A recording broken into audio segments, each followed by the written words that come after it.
पुढील कार्यक्रम प्रसारित करणारे आहेत जॉयसमेर मिनिस्ट्रीचे मित्र आणि भागीदार.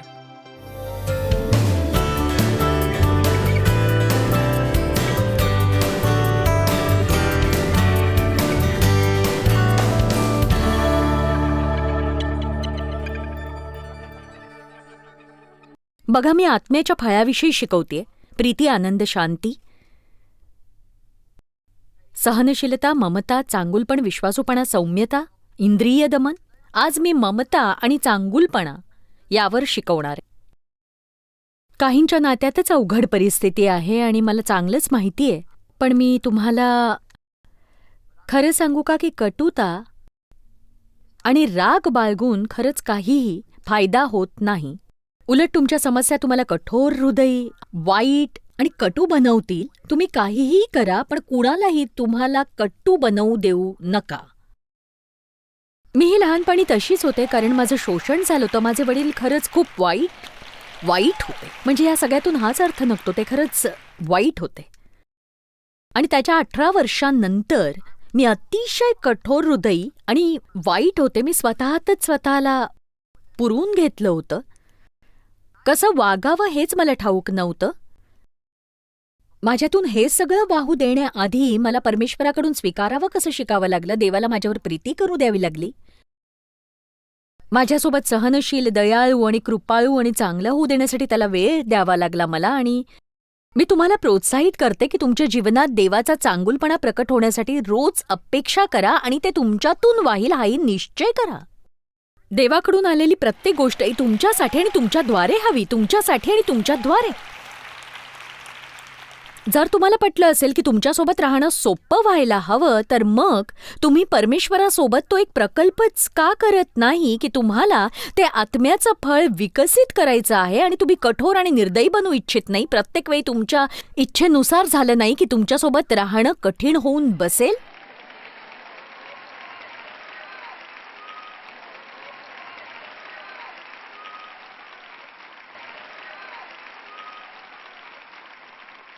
तुम्ही म्हणत असाल, अरे मला वाटलं की हिच्याकडून आज वचन ऐकायला मिळेल.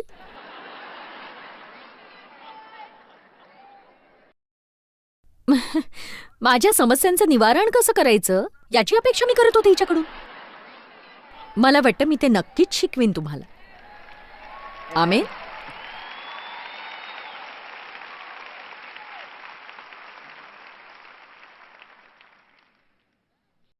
मत्ताईमध्ये असं म्हटलं गेलंय की जा आणि शिका दया म्हणजे काय. दया. कलसीकरास 3:12 म्हणतं, तुम्ही देवाचे पवित्र व प्रिय असे निवडलेले लोक आहात, म्हणून तुम्ही जगात ख्रिस्ताचे प्रतिनिधी आहात. म्हणून तो म्हणतो की योग्यपणे वेश परिधान करायला हवा. योग्य असा वेश परिधान करायला हवा. इथे तो बाह्य विषयाबद्दल बोलत नाहीये, तर तो तुमच्या मनोवृत्तीविषयी बोलतोय. तुम्ही जे पवित्र आणि प्रिय असे निवडलेले आहात, योग्य ती वागणूक धारण करण्याने दयाळू मनोवृत्ती, मायाळू भावना, स्वतःबद्दलच्या खोट्या समजुती, म्हणजे स्वतःबद्दल वाईट वाटून घेणे नाही, तर स्वतःला इतरांपेक्षा श्रेष्ठ समजू नका. आपण लोकांसोबत अयोग्य वागतो त्याचं एक कारण हे की आपण स्वतःला त्यांच्यापेक्षा श्रेष्ठ मानतो. म्हणूनच करुणायुक्त हृदय, ममता, नम्रभाव, लीनता, सहनशीलता, सगळ्यांना समजून घ्यायला शिका. आणि कुणाविरुद्ध कुणाचे गाऱ्हाणे असल्यास आपापसात क्षमा करा. प्रभूने तुम्हाला क्षमा केली तशी तुम्हीही करा. प्रभूने तुम्हाला क्षमा केली तशी तुम्हीही करा. वचन 14, प्रीती अंगिल्या. याची तयारी आपण कशी करायची? या अध्यायातली पहिली 2 वचनं जर आपण पाहिली, यास्तव तुम्ही ख्रिस्ताबरोबर जर उठवले गेलात. वचन 1, तर ख्रिस्त देवाच्या उजवीकडे तेथे बसला आहे. ख्रिस्त देवाच्या उजवीकडे तेथे बसलाय. तिथल्या वरील गोष्टी तिथल्या वरील गोष्टी, मला हे आवडतं, तिथल्या वरील गोष्टी मिळवण्याचा प्रयत्न करा, पृथ्वीवरच्या गोष्टी नाही, पृथ्वीवरच्या नव्हे. माझ्यासाठी हे अधिक बरं पडेल की मी डेव्हने केलेल्या चांगल्या गोष्टींवर लक्ष केंद्रित करावं आणि त्याने केलेल्या काही गोष्टींकडे नाही ज्या माझ्या मनाविरुद्ध होत्या. माझ्यासाठी हे बरं होईल जर मी हा विचार केला की आज मी कोणासाठी काय करू शकते, ना की माझ्यासाठी कोण काय करत नाहीये. माझ्यासाठी हे बरं पडेल की मी माझ्या न जाणाऱ्या 12 वर्षांच्या समस्यांवर लक्ष केंद्रित न करता हा विचार करावा की मी आज कुणासाठी आशीर्वाद ठरू शकते की नाही. तुम्ही स्वतःलाच कशी मदत करू शकता हे मी तुम्हाला दाखवते. तुम्ही तुमचा आनंद ताबडतोब कसा वाढवू शकता आणि ते करत असताना देवालाही कसं प्रसन्न करू शकता हे मी तुम्हाला दाखवू पाहते. इथे असलेल्या कुणाला तरी हे पटतंय का सांगा मला.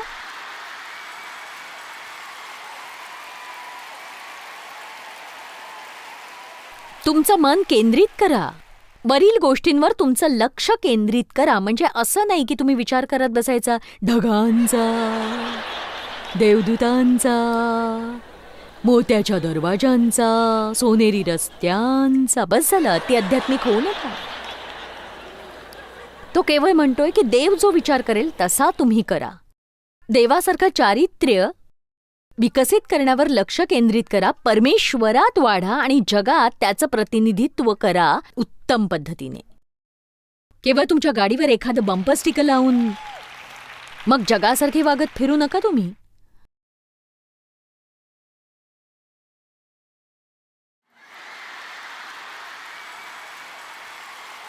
तुमची जर इच्छा असेल की देवाने तुमचा वापर करावा, तर देवाच्या राज्यात पदोन्नतीचा झटपट मार्ग म्हणजे लक्ष केंद्रित करणं या आत्म्याच्या फळांवर. या आत्म्याच्या फळांवर. इस्रायली लोकांच्या प्रती मोशे सहनशील आणि ममताळू होता, जरी ते सगळे त्याला सतत दोष देत होते, बडबड कुरकुर करत होते. खरं तर त्याला ते करणं कसं जमतं कुणास ठाऊक. एक सांगू का, मला नाही वाटत मोशे नेहमीच तसा होता, पण तो तसा कसा झाला माहितीये, त्याने 40 वर्ष अज्ञातवासात घालवली. आणि एका गोष्टीचं मला नवल वाटतं की त्या 40 वर्षांबद्दल बायबल आपल्याला काहीच सांगत नाही की त्याच्यात आणि देवात काय चाललं होतं, आणि बस इतकंच की देवाने त्याला त्या लोकांना मुक्त करण्यास सांगितलं. बायबल म्हणतं मोशे पृथ्वीवरचा सगळ्यात नम्र मनुष्य होता. तुम्हाला काय हळवं बनवतं सांगू तुम्हाला काय हळवं बनवतं ते? तुमच्या वैयक्तिक वेदना.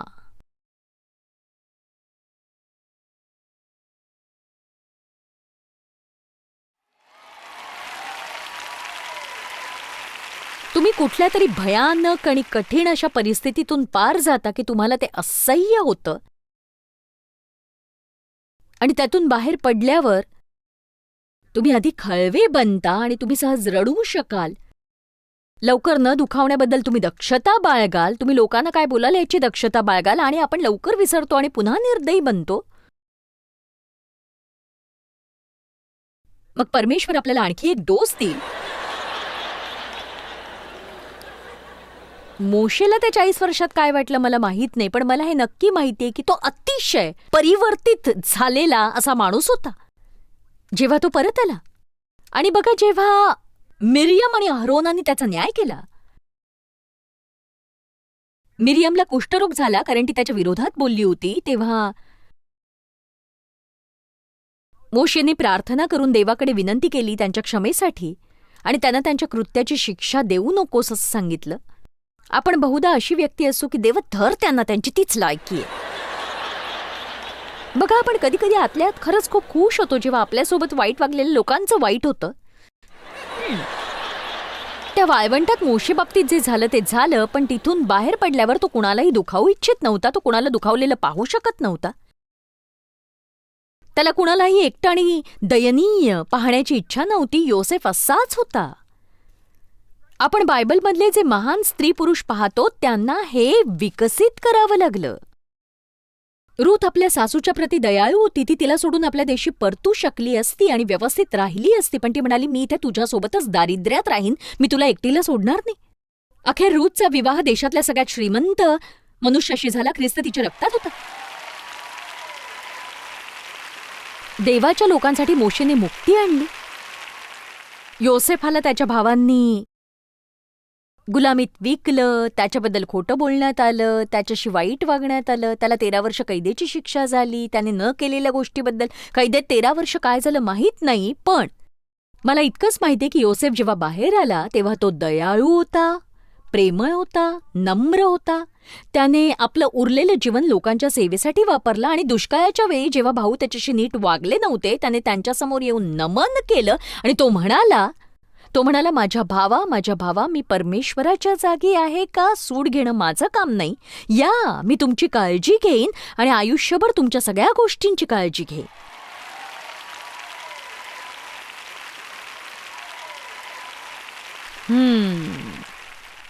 कुणाशी तरी चांगलं वागा. काही गोष्टी सोडून द्या. कसल्याही गोष्टीचा राग बाळगून आला असाल, सोडून द्या. ते सोडून द्या. एक सांगू, क्षमा म्हणजे कुणाला तरी हे एखादं बक्षीस असतं. तुम्ही यासाठी क्षमा करत नाही कारण ते त्याच्या पात्र असतात. तुम्ही क्षमा करता कारण तसं करण्यासाठी तुम्ही मोठ्या मनाचे असता. जगात कित्येक लोक चिडलेले आहेत. कुणाचं तरी द्वेष करणं म्हणजे विष घेणं आणि शत्रू मरेल अशी अपेक्षा करणं. त्याने तुम्हीच दुखावले जाता. स्वतःला आज मुक्त करा आणि ते सोडून द्या. कशावरही चिडले असाल जाऊ द्या, पण हे योग्य नाही, हे बरोबर नाहीये. पण कोणीतरी आहे जो तुमची परतफेड करेल. परमेश्वर सूड घेईल. तो तुमच्या जीवनाची परतफेड करेल. परमेश्वर तुम्हाला मोबदला देईल. माझ्या वडिलांनी जे काही केलं त्याचा मोबदला देवाने मला दिला, पण मला त्यांना क्षमा करावं लागलं आणि त्यांच्या म्हातारपणापासून मृत्यूपर्यंत त्यांची काळजी घ्यावी लागली.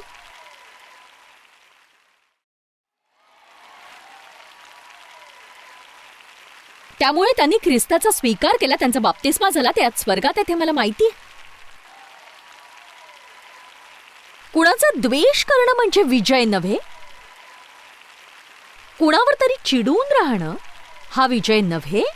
पण जर कुणी तुमचा छळ करत असेल याचा अर्थ असा नाही छळ करण्यासाठी तुम्ही त्यांना आमंत्रण द्या, पण त्यांचा द्वेषही करू नका. सगळे तुमच्याशी कसं वागले याबद्दल बोलणं बंद करा. तुम्ही इतरांसाठी काय करू शकता याबद्दल बोला. ऐकलत का? सगळे तुमच्याशी कसं वागले याबद्दल बोलणं बंद करा. तुम्ही इतरांसाठी काय करू शकता याबद्दल बोलण्यात वेळ घालवायला शिका तुम्ही.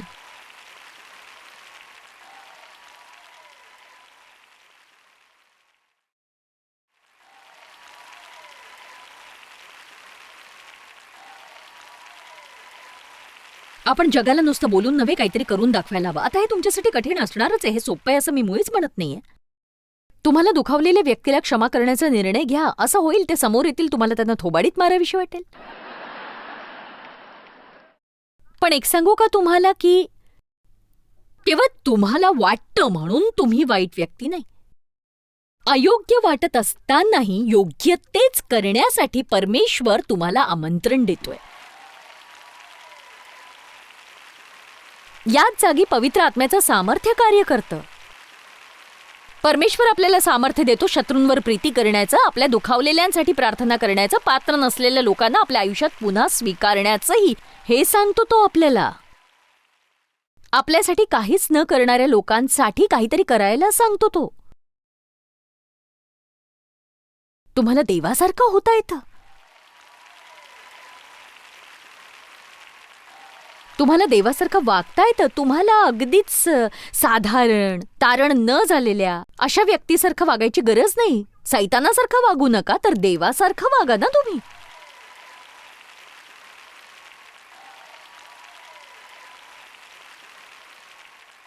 येशूबद्दलचं बायबलमधलं माझं आवडतं वचन प्रेषितांची कृत्य अध्याय 10 वचन 38, ज्यावर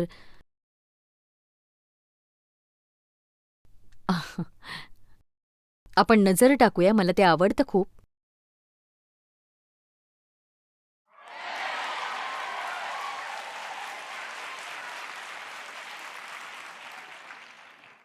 ही सभा संपल्यावर माझ्याकडे तुमच्यासाठी एक नवीन कार्य आहे.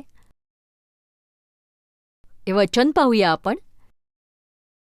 नासोरी येशूला देवाने पवित्र आत्म्याचा व सामर्थ्याचा अभिषेक केला. तो सत्कर्मे करत व सैतानाच्या सत्तेखाली असलेल्या सर्वांस बरे करीत फिरत असे. तो सैतानाच्या सत्तेखाली असलेल्या सर्वांस बरे करत फिरत असे, कारण देव त्याच्याबरोबर होता. देव होता त्याच्याबरोबर.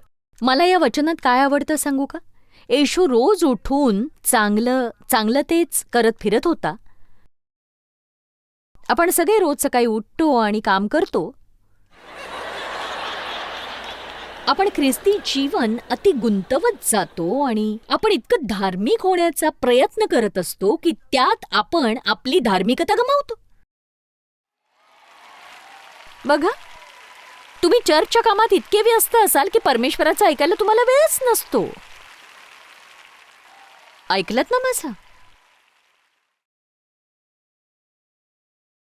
तो सत्कर्मे करत फिरत असे.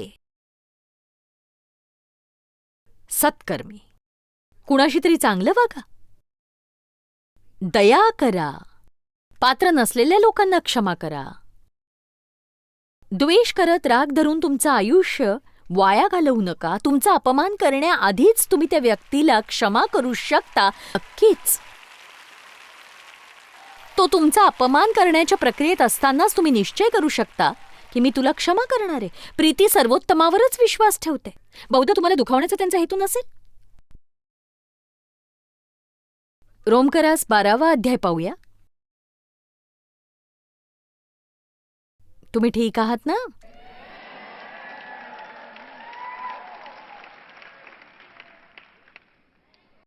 परमेश्वर चांगला आहे आणि म्हणून तुम्ही आता चांगले असणार आहात.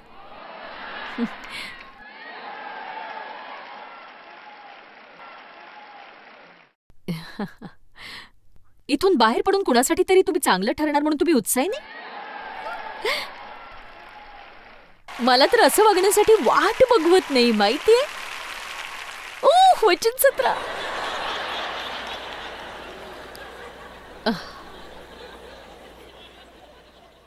वचन 17. रोमकरास अध्याय 12 वचन 17. वाईटाबद्दल वाईट अशी कुणाची फेड करू नका. सर्व मनुष्यांसमक्ष सात्विकपणा राखण्याकडे लक्ष ठेवा. साधेल तर सर्व मनुष्यांबरोबर आपणाकडून शांतीने राहा. प्रिय बंधूंनो, सूड उगवू नका, तर देवाच्या क्रोधाला वाट द्या, कारण सूड घेणे माझ्याकडे आहे, मी फेड करीन, असे प्रभू म्हणतो. तुझा शत्रू भुकेला असल्यास त्याला खायला दे, तान्हेला असल्यास त्याला प्यायला पाणी दे, कारण असे केल्याने तू त्याच्या मस्तकावर निखाऱ्यांची रास करशील.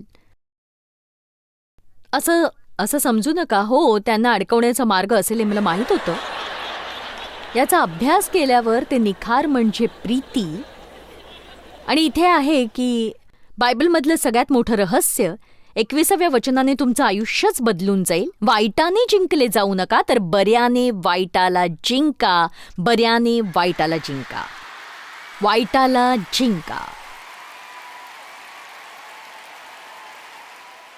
लोकांना क्षमा करण्याची जी आपली तयारी असेल, त्या दयाळूपणाची आपली मनोवृत्ती असते.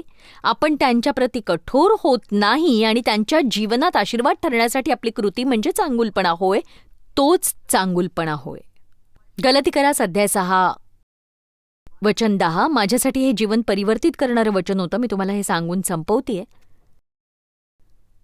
ओह, पण माझं अजून संपलेलं नाहीये म्हणून उठून चालू पडू नका. हे वचन माझ्यासाठी आयुष्य बदलवून टाकणारं होतं.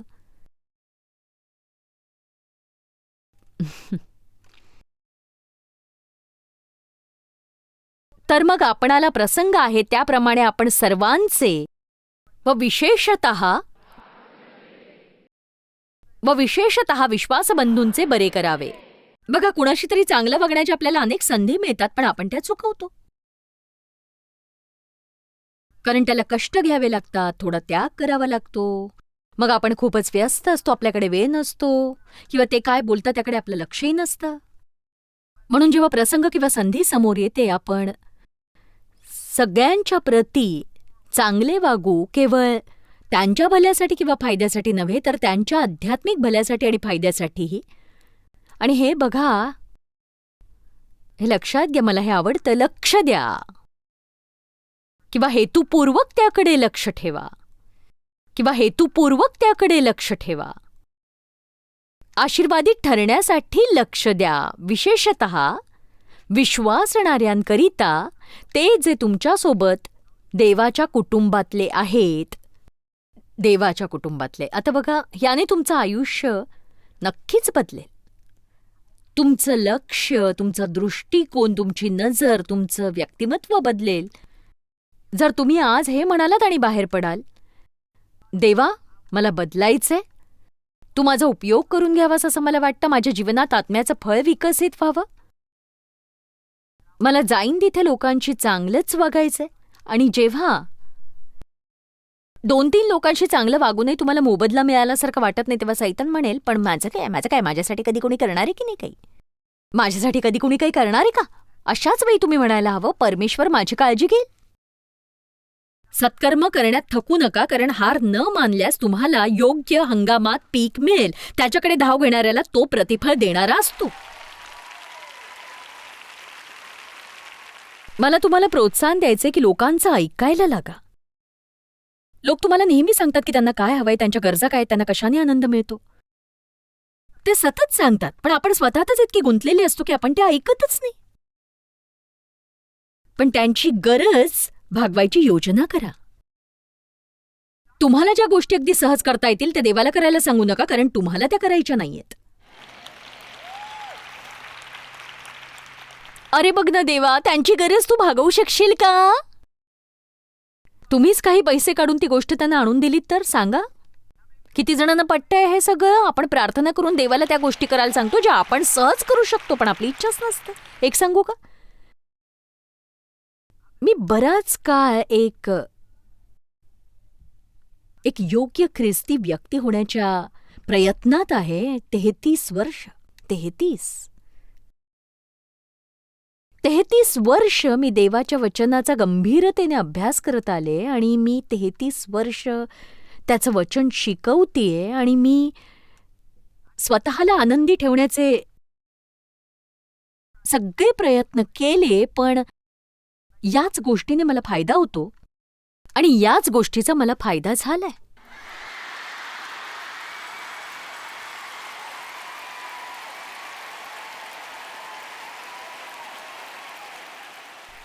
मी तुम्हाला ही नवी आज्ञा देतो की जशी मी तुमच्यावर प्रीती केली तशी प्रीती तुम्ही एकमेकांवर करा. यामुळे सर्वांना कळेल की तुम्ही माझे शिष्य आहात. तुम्ही इथे हे जाणण्यासाठी आला आहात की तुमचं जीवन कसं सुधारेल, तुमचं जीवन कसं प्रगतीपथावर जाईल, तुमचा आनंद तुम्हाला परत कसा मिळेल, तुमच्यासाठी काय नवीन घडून येईल. प्रीती, आनंद, शांती, सहनशीलता, चांगुलपणा, ममता, सौम्यता आणि इंद्रिय दमन, याच गोष्टीत तुमचं उत्तर आहे. देवासाठी जे महत्वाचं आहे तेच तुमच्यासाठीही असू द्या. देवासाठी जे महत्वाचं आहे त्यावर जर तुम्ही लक्ष केंद्रित केलं, तो तुमच्या प्रत्येक गरजा भागवण्यावर लक्ष केंद्रित करेल. मला वाटतं कठीण परिस्थितीला सामोरं जाण्याआधी आपण प्रार्थना करायलाच हवी. दररोजच आपण का प्रार्थना करू नये सांगा? देवा, आज दया करण्यास मला मदत कर, मला दुखावणाऱ्या व्यक्तीस क्षमा करण्यास. आपण आपलं जीवन आत्म्याच्या फळाच्या परिपूर्णतेत जगूया. मला नाही वाटत हे अगदी सहज घडेल. आपण त्यावर लक्ष केंद्रित करावं. आपल्याला त्याची इच्छा हवी, आपल्याला त्यात वाढण्याची इच्छा हवी. जेव्हा आपल्यात ती इच्छा असते, परमेश्वर आपल्यासोबत असेल आणि ते घडवून आणण्याचं सामर्थ्यही तो आपल्याला देईल. तुमच्या आयुष्यात कसे आशीर्वाद येतील. मला वाटतं तुम्हाला ही शिकवण फारच आवडेल. जॉयस मायर मिनिस्ट्रीज करता तुम्ही खूप मौल्यवान आहात. आम्हाला तुमचं कौतुक आहे आणि जगभरामध्ये हे सेवा कार्य शक्य करण्याकरता आम्ही आमच्या मित्रांचे आणि पार्टनर्सचे आभारी आहोत. आम्ही एकत्रितपणे भुकेल्यांना खाऊ घालतो, गरिबांना वस्त्र देतो आणि राष्ट्रांना सुवार्ता सांगतो. तुमच्या प्रार्थनेच्या विनंती करता आमच्याविषयी आणखी माहिती मिळवा. जॉयसच्या कॉन्फरन्सच्या तारखा पहा आणि ख्रिस्ताची प्रीती जगभरामध्ये पसरवण्याकरता आमचे सहभागी व्हा.